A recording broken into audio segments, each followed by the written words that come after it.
What's up, guys? Friday night, September 5th. Just got back from boxing a little while ago. Friday night sparring session. And I think I did okay. Actually, I don't even know if if I'm improving or not. I'm not getting knocked out, but anyway, we don't go that hard, so I don't think in any case I would get knocked out. I think I got a good chin, but I don't know if I'm improving or not. One thing about my boxing gym, which is, I'll call it a criticism, is that it's really kind of fitness boxing, but they do have sparring on these nights during the week, which is really what I go for, but not a lot of instruction.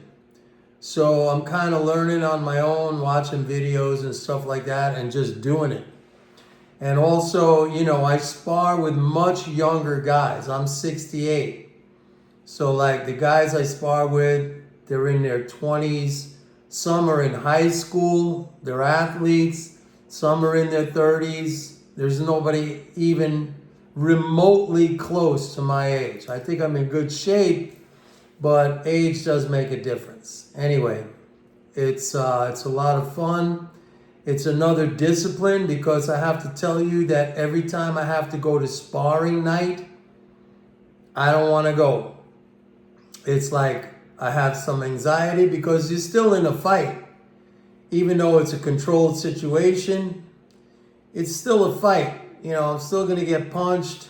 I'm still going to get exhausted, all this stuff. But I force myself to go. It's a discipline. And recently, I was watching a fight coach. He coaches more MMA, and he said there's gonna be things that you don't want to do. There's gonna be things that you don't like, but you must do them if you want to grow and you want to improve. So. That's true pretty much with everything. Anyway, let's talk a little bit about the markets. First of all, I just want to say something here. Although I may come across as confident when I talk about fiscal flows and the economic outlook, there are times when I just don't know. And I think if you listen to anybody who's a coach or a mentor or somebody who does what I do, let's say economic forecasting or market analysis, economic analysis, if they can't tell you from time to time, I'm not sure, I just don't know, I need a little bit more data, which is what I tell you guys, then I would leave those people in an instant because they're not being honest. Sometimes the picture is cloudy. Sometimes the future is kind of uncertain, even when I talk about my instruments and stuff like that. And I just don't know. I need more data. I need more evidence from my instruments or whatever. Today might have been one of those days, and it wasn't necessarily because of the job number, which we had the 22,000. It was very weak. And by the way, I will once again mention 10-year yield at 4.06, 4.07, which I said a month ago we were going to be trending down to 4% on the 10-year yield based on expectations of a Fed rate cut at this month's meeting, September 17th. I said that a month ago, and I've been saying that. And I've had this bond position on for a long time. So far, so good. So what I am concerned about, or what I am a little bit unsure about, is the fact that not so much the weak job growth, because I've been saying that I think that firms will look to increase productivity either through the implementation of AI or just like we've been seeing over really decades, squeezing out more productivity from their workforce. The thing that has me a little bit, I wouldn't even say concerned, but it's something that popped up on my radar screen that I'm keeping an eye on, is that net government transfers have plateaued. They've flattened out. Okay, they haven't gone to a new high.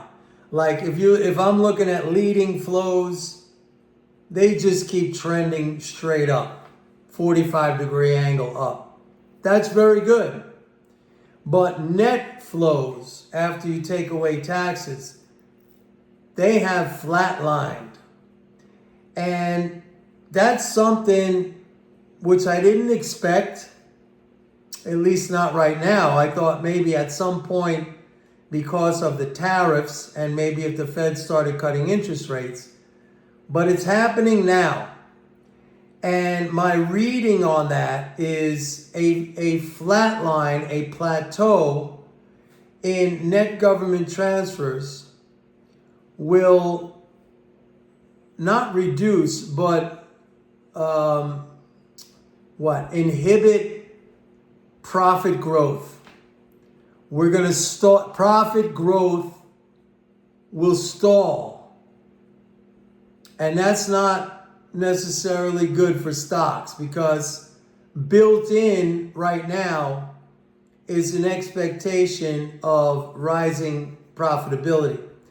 So if profit growth stalls, and that is absolutely undeniably correlated to net government transfers, that makes the stock market vulnerable. Now, I don't jump to a conclusion based on 1 week of data. And by the way, this has been happening over several weeks, not 1 week. But I need to give it a little bit more time, especially as we get into the new fiscal year, which will come on October 1st. Hopefully Congress passes a spending bill. That's another thing that we got to be worried about. But like, I got to be honest, like it's a little bit concerning to me. This plateau, this stall in net government transfers, because that's gonna equate to a stall in profit growth. And given the high valuation level, the valuation of the stock market right now, the S&P 500, I don't think that's a good thing. So that's what I'm keeping my eye on. Anyway, I'm going to make this short. It's Friday night over here, almost 9 o'clock. I got home a little while ago. I'm going to throw some dinner on the barbecue. And tomorrow I'm going to go fishing. Hopefully I catch something this time, going to a different location. Conditions are supposed to be good. I hope you guys are all good. And I want to thank you for watching my videos. And please like and subscribe. And don't forget to go to my website, pitbulleconomics.com, and sign up for a 30-day free trial to MMT Trader. Have a great evening and have a great weekend. Bye.